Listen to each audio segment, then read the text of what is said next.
And especially as the Victorian horror really does seem to be going through a bit of a revival now.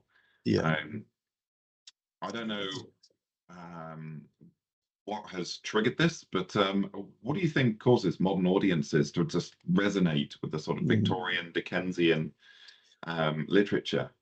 Well, I think, yeah, a lot of Victorian literature, a lot of the Victorian literature that I've been attracted to has a sort of a Gothic, if not just in a Gothic aesthetic, is actually doing some of the, because I didn't realize until till I studied it as a module, that the Gothic was more than just an aesthetic. It is a mode of like a prism through which we can look at the world. And I think a lot of Victorian stories employed elements of the Gothic to look at their world at the time. That you think of that century, the 19th century is one of massive changes, religion v science, sexual repression, the good old patriarchy, and people trying to find ways to sort of navigate it and come to terms with it. And they maybe had to write in an allegorical way, or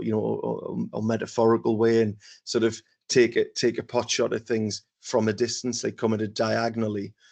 And I think, telling darker tales enabled writers at the time to do that.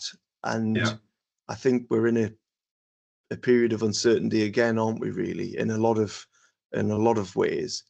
And I think people are perhaps reaching back to the way that societal difficulties or sort of upset was handled in literature a couple of hundred years ago, to try to make sense of today, to try to get a sense of what the future might be.